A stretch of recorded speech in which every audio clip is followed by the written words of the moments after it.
जय श्रीमन्नारायण, जय श्रीमन्नारायण, जय श्रीमन्नारायण। नैमिषारण्य तीर्थ में श्री सूत जी महाराज 88,000 शौनकादि ऋषियों से बोले, अब मैं आपको कार्तिक महात्मा की कथा विस्तार पूर्वक सुनाता हूँ, जिसे सुनकर मनुष्य सब प्रकार के पापों से छुटकर अंत समय में गोलोक धाम को प्राप्त होता है। सूत जी बोले, श्री कृष्ण जी से आज्ञा लेकर देवर्षि नारद जी चले गए। तब सत्यभामा प्रसन्न होकर लक्ष्मीपति भगवान से कहने लगी, हे नाथ, मैं धन्य हूँ, मेरा जीवन सफल हो गया। मेरे जन्मदाता भी धन्य हैं, जिन्होंने मुझ जैसी त्रैलोक्य सुंदरी को जन्म दिया, जो आपकी 16 सहस्त्र ऋषियों के मध्य में आपकी परम प्यारी पत्नी बनी। मैंने वह कल्प वृक्ष आदि पुरुष आपके साथ नारद जी को विधि पूर्वक दान में दे दिया, परंतु वही कल्प वृक्ष मेरे घर लहराया करता है, जिस बात को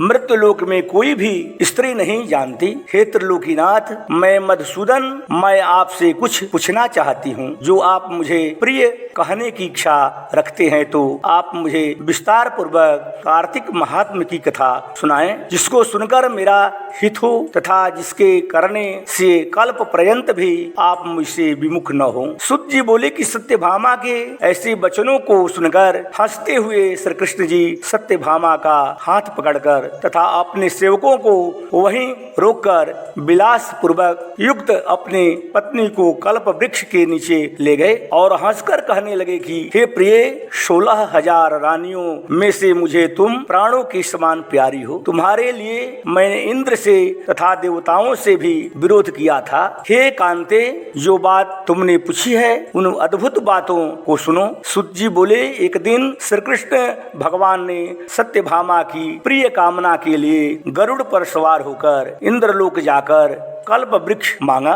तब इंद्र के मना कर देने पर गरुड़ का इंद्र से घोर युद्ध हुआ और गो लोक में गरुड़ जी ने गौओं से युद्ध किया। गरुड़ की चोंच की चोट से उनके कान और पूंछ कट करके गिर पड़े। उनके रुधिर से 3 वस्तु उत्पन्न हुई, कान से तंबाकू, पूंछ से गोभी और खून से मेहंदी। इन तीनों के प्रिय करने से मोक्ष प्राप्ति नहीं होती। तब गौओं ने भी क्रोध में आग भरकर गरुड़ को मारा, जिससे उनके 3 पंख टूटकर गिर पड़े। इनके पहले शंख से नीलकंठ, दूसरे से मोर, तीसरे से चकवा चकवी उत्पन्न हुए। हे प्रिय, इनके दर्शन मात्र से ही शुभ फल की प्राप्ति होती है। हे प्रिय, जब मैं हर चीज दे सकता हूँ, तुम्हारा हर एक कार्य पूरा कर सकता हूँ और हर बात तुमसे कह सकता हूँ, तो क्या तुम्हारे प्रश्न का उत्तर भी न दूंगा?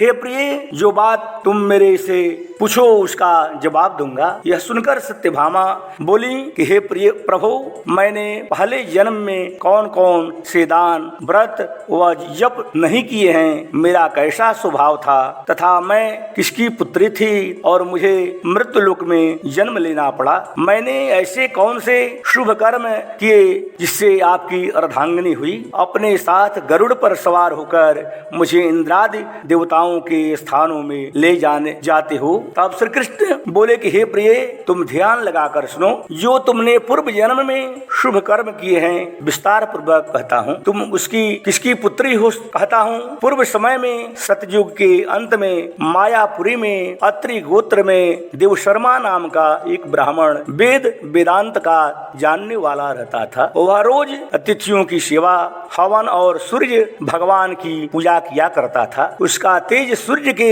समान तेजस्वी था। उसके वृद्धावस्था में गुणवती नाम की कन्या हुई। उसका विवाह उस पितृहीन ब्राह्मण ने चंद्र नाम के अपने शिष्य के साथ कर दिया। चंद्र को अपने पुत्र के समान मानता तथा चंद्र भी उसे अपने पिता के समान सम्मान देता था। एक दिन वे दोनों कुश और समिधा लेने के लिए वन में गए। हिमालय की तलहटी में भ्रमण करते हुए उन्होंने एक राक्षस को आता हुआ देखा। उस राक्षस से भय के मारे उनके सब अंग शिथिल हो गए और भागने की सामर्थ्य भी नहीं रही। तब उस काल के सदृश राक्षस ने उन दोनों को मार डाला। उनके धर्मात्मा होने के कारण मेरे पार्षद उनको मेरे पास वैकुंठ में ले आए, क्योंकि उन्होंने आजीवन सूर्य भगवान की पूजा की थी। उस कर्म से मैंने दोनों पर अति प्रसन्न हुआ। शिव, सूर्य, गणेश भी देवी इन सब देवताओं की पूजा करने लगे। वो सब स्वर्ग को